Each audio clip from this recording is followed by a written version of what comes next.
Hi കൂട്ടുകാരെ, പുതിയൊരു വീഡിയോയിലേക്ക് എല്ലാവർക്കും സ്വാഗതം. അങ്ങനെ വസുന്ധരയെ ആശ്വസിപ്പിച്ച ശേഷം ഇങ്ങനെ പാറുവിൻ്റെ അരികിലോട്ട് വന്നിട്ട് പാറുവിനെയും വീണ്ടും ശിവാനി ആശ്വസിപ്പിക്കാൻ ശ്രമിക്കാനായിട്ടാ. അപ്പോൾ പാറുവിന് ഇവളുടെ നാടകം നന്നായി അറിയുന്നത് കൊണ്ട് തന്നെ പാറു കരണക്കുറ്റി നോക്കി ഒന്ന് അങ്ങ് കൊടുക്കാനായിട്ടോ. എന്നിട്ട് പറയുന്നുണ്ട്, മതിയടി നിന്റെ അഭിനയം, നീ ഈ വീട്ടിലോട്ട് കടന്നു വരുമ്പോൾ ഞാൻ ചിന്തിച്ചതാണ് എൻ്റെ മകനെയും മകളെയും നീ പുറത്താക്കുന്ന അത് നീ ചെയ്തു, നിന്റെ ആഗ്രഹം പോലെ സാധിച്ചു, ഇനി നീ മിണ്ടരുത്. അത് കേൾക്കുന്ന ശിവാനി പറയുന്ന ആൻറ്റി എന്നെ തെറ്റിദ്ധരിക്കാണ്, ഇവിടെ ഇപ്പോൾ കളിച്ചത് വസുന്ധര ആൻറ്റിയാണ്. സത്യം ഞാൻ പറയാലോ, ഗൗതമിൻ്റെ ഈ പറയുന്ന ഗൗതം ഒരു അനാഥയാണെന്നുള്ള സത്യം ഞാൻ തുറന്നു പറഞ്ഞു എന്നുള്ളത് നേരെ തന്നെ. പക്ഷെ അതിൽ അവന് സങ്കടമൊന്നും ഉണ്ടായിരുന്നില്ല. പക്ഷെ അവനെ സങ്കടപ്പെടുത്തിയത് അവൻ്റെ അമ്മ എന്ന് പറയുന്ന ആ സ്ത്രീ അവനെ കൊല്ലാൻ ശ്രമിച്ചു എന്നതിലാണ് അവന് സങ്കടം. ഇവിടെ നിന്നും ഗൗതം പോയിട്ടുണ്ടെങ്കിൽ അതിന് ഞാനല്ല ആൻറ്റി കാരണക്കാരൻ, വസുന്ധര ആൻറ്റിയാണ് എന്ന് പറയാനിട്ടാ. അപ്പോൾ ഈ വാക്കുകൾ കേൾക്കുമ്പോൾ അതിലങ്ങ് ശരിക്കും പാറു ഇങ്ങനെ ഇതാവുന്നുണ്ട്. ആൻറ്റി ആൻറ്റി ഇങ്ങനെ കരയിലെ ഉമ്മറപ്പടിയിലിരുന്ന് കരയിലെ വാ എന്ന് പറയുമ്പോൾ, ഇല്ല ഞാൻ വരുന്നില്ല, വാ ആൻറ്റി ഞാൻ വരുന്നില്ലടി എന്നല്ലേ നിന്നോട് പറഞ്ഞ്, നീ പോകുന്നുണ്ടോ, നിങ്ങൾ അവിടെ ഇരുന്നോ, എനിക്കിപ്പോൾ കുഴപ്പം, നിങ്ങൾ അവിടെ ഇരുന്നോ എന്ന് വെച്ച് എനിക്ക് യാതൊരുവിധ പ്രശ്നവുമില്ല, ഇത് എത്ര കണ്ടിരിക്കുന്നു ശിവാനി എന്നും പറഞ്ഞിട്ട് ശിവാനി ആഗ്രഹിച്ചത് നടന്നു. ഇനി നിങ്ങളുടെ മകൻ വരുമെന്ന് കരുതിയിട്ടാണ് നിങ്ങൾ അവിടെ ഇരിക്കുന്നതെങ്കിൽ. അപ്പോൾ അവിടെ പാറുങ്ങനെ പറയുന്നുണ്ട്, മോനെ നീ വരുന്നത് വരെ ഈ അമ്മ ഈ തിണ്ണയിൽ തന്നെ ഇരിക്കും, നീ ഇല്ലാതെ ഈ അമ്മക്ക് കഴിയില്ല എന്നും പറയുന്നുണ്ട് കേട്ടോ പാറു. അപ്പോൾ ഉടൻ തന്നെ അത് നടന്നത് തന്നെ, നിങ്ങളുടെ മകൻ ഒരിക്കലും ഈ വീട്ടിലോട്ട് കയറി വരില്ല, അതിനുള്ള തന്ത്രങ്ങളൊക്കെ ഞാൻ ചെയ്തു വെച്ചിട്ടുണ്ട്, ഒരിക്കലും നിങ്ങളെ മകനെ ഞാൻ ഈ വീട്ടിൽ കയറ്റാൻ സമ്മതിക്കില്ല എന്നും പറയുന്നു കേട്ടോ. പിന്നീടാണെങ്കിലോ ഇങ്ങനെ നിധിയെയും അതുപോലെ ഗൗതമിനെയാണ് കാണിക്കുന്നത്. ഇങ്ങനെ നട റോഡിലൂടെ ഇങ്ങനെ നടക്കാണ്. അപ്പോൾ എനിക്ക് പാറുവിൻ്റെ കരച്ചിൽ എൻ്റെ മനസ്സിലിങ്ങനെ അലയടിക്കുന്നു. പാറു കരയുന്നു. ഗൗതം അവിടെ നിന്ന് ഇറങ്ങി പോകുന്നതിൽ ഗൗതം പാറുവിന് സഹിക്കില്ല. എത്രയായാലും പെറ്റമ്മയെ പോലെയാണ് പാറു ഗൗതമിനെ നോക്കിയത്, നമുക്ക് തിരികെ പോവാം, എനിക്ക് വേദനയാവുന്നു എന്നൊക്കെ ഇങ്ങനെ ഗൗതമിനോട് പറയുമ്പോൾ ഗൗതം പറയണ, നിധി എനിക്ക് വല്ലാതെ വിശക്കുന്നു, ഒരടി മുന്നോട്ട് നടക്കാൻ എനിക്ക് കഴിയുന്നില്ല, വല്ലാത്തൊരു തളർച്ച, എനിക്ക് നന്നായി വിശക്കുന്നു. പാറു എന്നോട് ഭക്ഷണം കഴിക്കാൻ പറഞ്ഞപ്പോൾ ഞാൻ അപ്പോഴത്തെ ദേഷ്യത്തിൽ അതൊന്നും കഴിച്ചില്ല, എനിക്ക് നല്ല വിശക്കുന്നുണ്ട്. ആണോ, അത്രയേ ഉള്ളൂ, എന്നങ്ങ് വാ എന്നും പറഞ്ഞ് നിധി കൊണ്ടുപോകുന്നുണ്ട് കേട്ടോ. പിന്നീട് ഒരു തട്ടുകടയാണ് കാണുന്നത്. കണ്ട ഉടനെ തന്നെ എങ്ങോട്ടാ നീ പോകുന്നത്, വാ ഗൗതം. അപ്പോഴേക്കും ആഹാ ഇതിപ്പോ ആരെ, നിധി കൊച്ചോ, എത്ര കാലമായി മോളെ നിന്നെ ഈ വഴിക്ക് കണ്ടിട്ട്, നീ ഒരു വലിയ പണക്കാരനെ കല്യാണം കഴിച്ചു പോയി എന്നൊക്കെ ഞാൻ പറഞ്ഞു കേട്ടു. അത് കേട്ട ഉടൻ തന്നെ ഇതാണ് എൻ്റെ ഭർത്താവ്, ആ പണക്കാരനായ ഭർത്താവ് ഇതാണെന്ന് നിധി പറയുന്നു കേട്ടോ. ആണോ, നമസ്കാരം എന്നൊക്കെ പറയാൻ, മോൾക്ക് സുഖമാണോ, ഇപ്പൊ കുഴപ്പമൊന്നുമില്ലല്ലോ, സുഖമായിട്ടിരിക്കുന്നു എന്ന് പറഞ്ഞിട്ട് ഇങ്ങനെ ഗൗതമിനെ ഇങ്ങനെ നോക്കുന്നുണ്ട് കേട്ടാ. അപ്പൊ ഈ സമയം നിധി ഇങ്ങനെ ഗൗതമിന്റെ വിശപ്പിന്റെ കാര്യത്തെ കുറിച്ചാണ് ആലോചിക്കുന്നത്. അപ്പോൾ ഉടനെ സാറ് വലിയ ആളാണെന്നൊക്കെ ഞാൻ അറിഞ്ഞു. അപ്പൊ നിധി പറയണേ, ഞങ്ങൾക്ക് കഴിക്കാൻ എന്തെങ്കിലും വേണമെന്ന് പറയട്ടെ. ഇത് കേട്ട ഉടനെ അയാൾ ചോദിക്കുക, എന്താണ് ഈ പറയുന്നത്, ഇത്രയും വലിയ പണക്കാരൻ ഞങ്ങളുടെ തട്ടുകടയിൽ നിന്നൊക്കെ കഴിക്കേ, നിങ്ങളൊക്കെ 5 സ്റ്റാർ ഹോട്ടലിൽ പോയിട്ടല്ലേ കഴിക്കാറുള്ളൂ. അത് കേൾക്കുന്ന നിധി, അങ്ങനെയൊന്നുമില്ല ഗൗതമിന് നിങ്ങളെപ്പോലെ പാവങ്ങളുടെ കയ്യിൽ നിന്ന് ഭക്ഷണം കഴിക്കുന്നതാണ് ഇഷ്ടം, ആണോ, എന്താ വേണ്ടത് എന്ന് ചോദിക്കുമ്പോൾ ഗൗതം, എടി ദീദി എൻ്റെ കയ്യിൽ ക്യാഷ് ഇല്ല, അവർ ക്യാഷ് ചോദിച്ച് എന്ത് മറുപടി നൽകും, അതുകൊണ്ട് എന്താ വേണ്ടതെന്ന് ചോദിച്ചാൽ എന്താ പറയേണ്ടത്. അത് കേൾക്കുന്ന നിധി ഒന്നും ഇല്ലാതിരിക്കുക ഗൗതം. അങ്ങനെ അയാൾ വീണ്ടും ചോദിക്കുക എന്താ വേണ്ടത്. അപ്പോൾ ഉടൻ തന്നെ നിധി, എന്താ ഇവിടുത്തെ സ്പെഷ്യൽ വെച്ചാൽ അത് എടുത്തോളൂ, അപ്പോൾ മുട്ടക്കറിയുണ്ട്, അത് മതി, അത് മതി എന്ന് പറയട്ടെ. പിന്നീട് ഗൗതമിന് അത് കൊണ്ടുവന്ന് കൊടുക്കുകയാണ്. അങ്ങനെ നിധി ഇങ്ങനെ ഗൗതമിന് സ്പീഡിൽ വാരി കൊടുക്കുമ്പോൾ ഉടൻ തന്നെ ഗൗതം പറയാണ്, നീ കഴിച്ചോ, ഞാൻ വീട്ടിൽ നിന്ന് ഇറങ്ങുന്നതിന് മുന്നേ വയറ് നിറച്ച് കഴിച്ചു. വേണ്ട നിധി, നീ എന്നോട് കള്ളം പറയണ്ട, നീ കഴിക്കെന്ന് പറയാനിട്ടാ. അപ്പൊ ഈ സമയം ഇങ്ങനെ അയാൾ കറി ഒഴിച്ചു കൊടുക്കാൻ വേണ്ടിയിട്ട് ആ തട്ടുകടയിലെ ആളിങ്ങനെ വരുന്നുണ്ട്, ഇതാ കറി ഇന്നാ എന്ന് പറയുന്നുണ്ട്. അങ്ങനെ ഇങ്ങനെ കറി ഇങ്ങനെ ഒഴിച്ചു കൊടുക്കുമ്പോൾ അയാൾ പറയുന്നത്, മോളെ നീ എന്തെങ്കിലും കഴിച്ചിട്ടുണ്ടോ. അത് കേട്ടോണ്ട് തന്നെ ഇല്ല എന്ന് പറയാൻ ഒരുങ്ങുമ്പോഴേക്കും ഗൗതം ഇല്ല എന്ന് പറയട്ടോ. അപ്പോഴേക്കും അയാൾ പറയുന്നത്, എന്നാ മോൾക്കും കൂടിയുള്ള ഭക്ഷണം ഞാൻ എടുക്കാന്ന് പറഞ്ഞിട്ട് അയാൾ ആ ഭക്ഷണം എടുക്കുന്നുണ്ട് കേട്ടോ.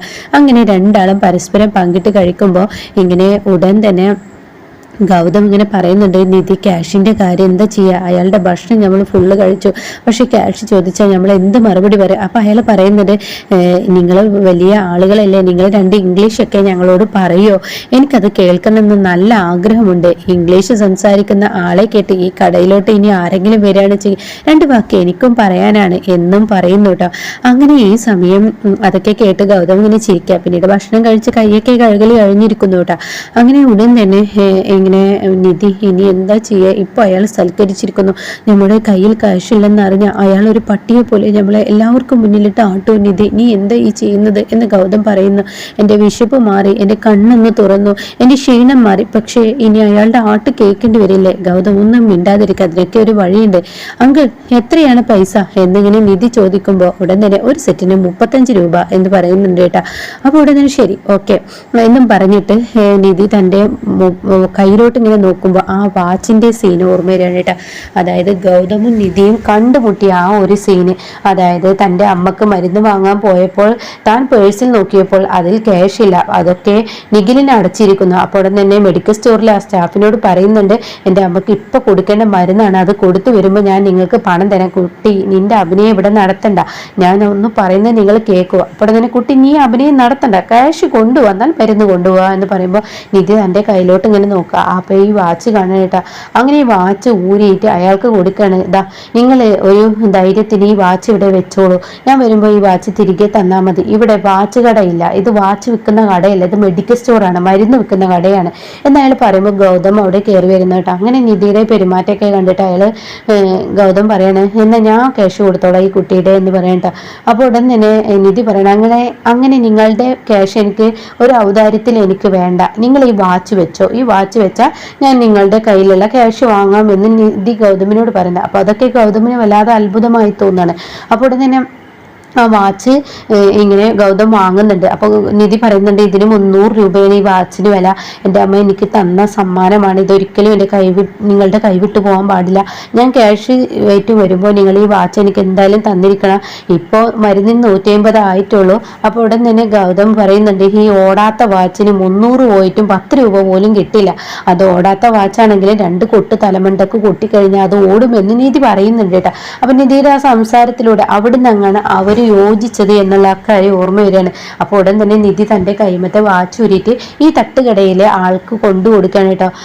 ഞങ്ങളിങ്ങനെ നടക്കാൻ ഇറങ്ങിയതാണ്, ആ സമയം പൈസ കൊണ്ടുവന്നില്ല, പേഴ്സ് എടുത്തില്ല, അത് കേട്ട ഉടൻ തന്നെ ഇന്ന് മോളെ ഓൺലൈൻ വഴിയായിട്ട് എങ്ങനെയും ക്യാഷ് എടുക്കാമല്ലോ, മൊബൈലില്ലേ, അയ്യോ മൊബൈൽ എടുത്തില്ല എന്ന് പറയട്ടോ. അത് സാരമില്ല, നിങ്ങൾ എന്തോ ഒരു പ്രതിസന്ധിയിൽ പെട്ടിരിക്കുകയാണെന്ന് എനിക്ക് മനസ്സിലായി, അതുകൊണ്ട് തന്നെ പണം പിന്നെ കൊണ്ടുവന്നാൽ മതി, ഇത് ഞാനങ്ങ് ക്ഷമിച്ചു, തന്നില്ല വെച്ചിട്ട് എനിക്ക് കുഴപ്പമില്ല, പണം വേണ്ടെന്ന് പറയുമ്പോൾ അത് പറ്റത്തില്ല, അങ്ങനെ വെറുതെ ഒരാളുടെ ഭക്ഷണം കഴിക്കില്ല, ഈ വാച്ച് ഇവിടെ ഇരുന്നോട്ടെ. അയ്യോ മോളെ അതിൻ്റെ ഒന്നും ആവശ്യമില്ല, നീ ഓർക്കാൻ ഇഷ്ടപ്പെടുന്ന വാച്ചുകൾ അതൊന്നും എനിക്ക് കുഴപ്പമില്ല, വെറുതെ ഒരാളുടെ ഭക്ഷണം കഴിക്കുന്നത് ഇഷ്ടമല്ല എനിക്ക്, അതുകൊണ്ട് ഞാൻ പണം ഇന്നല്ലെങ്കിൽ നാളെ നിങ്ങൾക്ക് തിരികെ തരും, അന്ന് നിങ്ങൾ ഭദ്രമായി ഈ വാച്ച് ഇവിടെ വെക്കണം, ഈ വാച്ച് ഞാൻ അന്ന് തിരികെ ചോദിച്ചോളാം എന്നും പറഞ്ഞ് നിധി അവിടെ നിന്ന് ഇറങ്ങുമ്പോൾ ഗൗതമിന് ഒരുപാട് സന്തോഷമാവണം കേട്ടോ. അങ്ങനെ ഗൗതം പറയാൻ, നിന്നെപ്പോലെ ഒരു ഭാര്യയെ കിട്ടിയതാണ് ഞാൻ ഭാഗ്യവാനായത്, നിന്നെ നടുറോട്ടിലോട്ട് ഇറക്കി വിടുമ്പോൾ എവിടെ പോയി കിടക്കും, എവിടെ ഉറങ്ങും, എവിടുന്ന് ഭക്ഷണം കഴിക്കും എന്നൊന്നും ചിന്തിക്കാതെ നീ എൻ്റെ കൂടെ ഇറങ്ങിയ നിൻ്റെ ഈ മനസ്സുണ്ടല്ലോ, അത് പറയാതിരിക്കാൻ വയ്യ, എനിക്ക് പോലും അറിയാത്ത കാര്യങ്ങൾ നീ എനിക്ക് വേണ്ടി ചെയ്തു തരുന്നു, വിശന്നപ്പോൾ നീ എനിക്ക് ഭക്ഷണം വാങ്ങിത്തന്നു എന്ന് നിധിയോട് പറയുന്നു കേട്ടോ.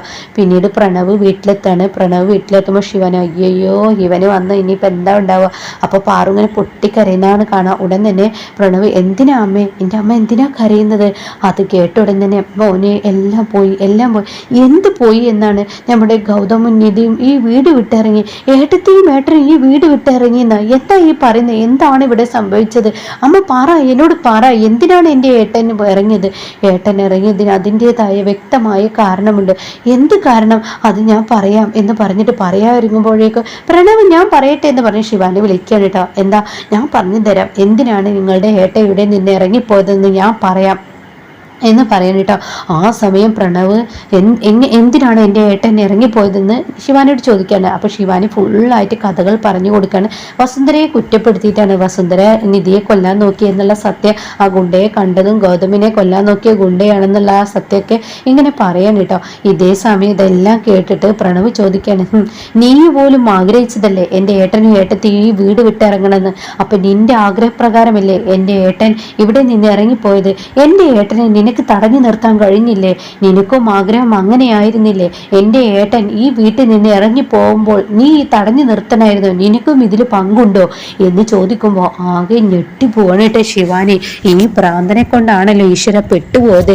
ഇവന്റെ ഈ ഏട്ടനേട്ടത്തി സ്നേഹം കാരണം ഞാൻ ഇവന്റെ ചോദ്യങ്ങൾക്ക് മുന്നിൽ എന്ത് ഉത്തരം നൽകും എന്നറിയാതെ ഇങ്ങനെ പേടിച്ചു വിറച്ച് നിൽക്കുകയാണ് കേട്ടോ. അപ്പൊ ഇങ്ങനെയൊക്കെയുള്ള ഒരു എപ്പിസോഡാണ് ഇനി നെക്സ്റ്റിൽ വരാനിരിക്കുന്നത്.